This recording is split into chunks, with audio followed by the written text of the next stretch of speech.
Today we are looking at a totally rebuilt Howe Richardson G17 bagging scale. In my past video about these baggers, I went over zeroing procedures and a lot of the features of this bagger. I'm not going to do that in this video. The goal of this video is to show you the adjustments that control the weight of the final product that ends up in the bag. Today we are bagging cover crop rye seed. The adjustments will need to be adjusted depending on the density of the product that you are bagging and how well it free flows through the machine. So there is 3 adjustments that we are going to be going over. The first is your flow control adjustment. The second is your trimming weight adjustment. And then the third is this bolt back here, which controls the sensitivity of the tripping mechanism. It is recommended when you are setting up the bagger that you have a secondary scale to check the bag weight on. Once you check the bag weight, it is not necessary to check every single bag. It just helps to have a secondary scale to dial it in for accuracy. I said this in my other video, these baggers work off of a 5-to-1 ratio. We have 2 5-pound weights on the back, so we are set up to bag 50 pounds. I have customers ask me if they wanted to bag a 48-pound bag.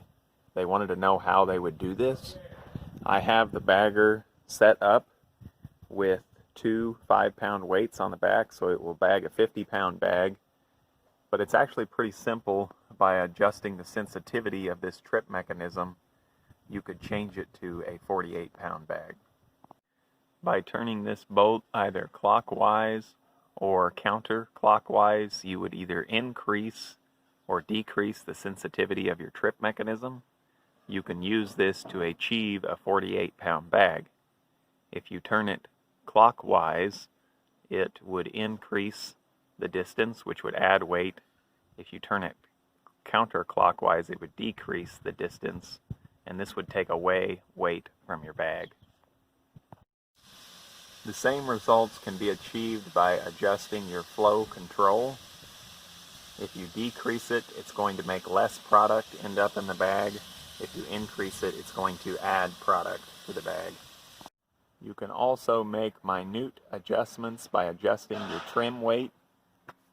If you turn it clockwise, it will send the trim weight further back, and this would increase the amount that ends up in the bag. If you turn it counterclockwise, it will bring the trim weight back forward, and this would decrease the amount that ends up in the bag. So using all 3 of these adjustments, you can fine-tune the bagging machine to achieve the desired weight that you want on your secondary scale. Okay, so I have the bag hanging on the spout. We do have our dash pot loaded up with oil because we have several pallets to do. We're going to run them through this bagger. Our target weight is 50.5 pounds. That way we include just a little extra rye to cover the bag weight. So I'll go ahead and start the filling process.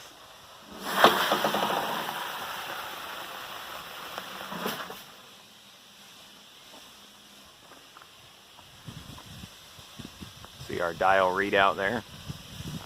You can see that the reading is 50.55. This is an acceptable range. We'll go ahead and tag and seal this bag.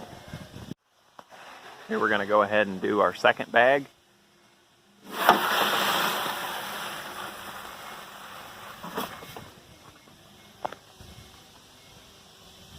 The readout is good. Here you can see that it is exactly 50.5.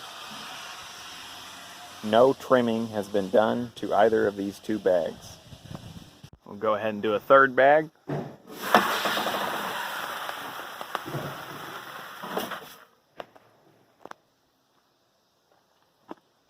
Readout looks good.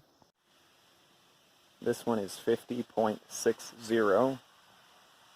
Going back and forth between 50.65 and 60.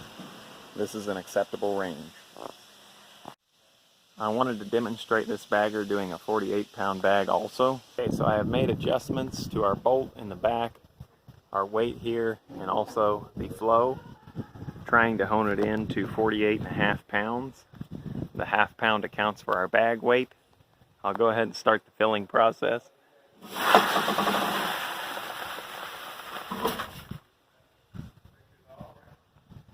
can see our readout here. And you can see our weight came up to 48.40. This is an acceptable range. Just wanted to demonstrate how making adjustments to those three adjustments, the bolt and the weight and the flow, can help you achieve a 48-pound bag, even though we still had our two 5-pound weights on the back.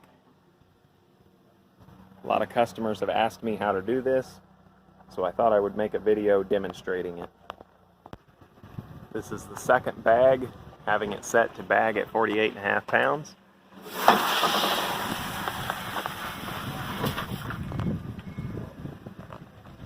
The readout looks good. The second bag here shows 48.55. That is also an acceptable range.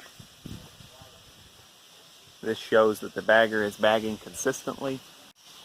To change the weight more than 1 or 2 pounds, you would need to have additional weights to hang on the back. Again, keep in mind the 5-to-1 ratio.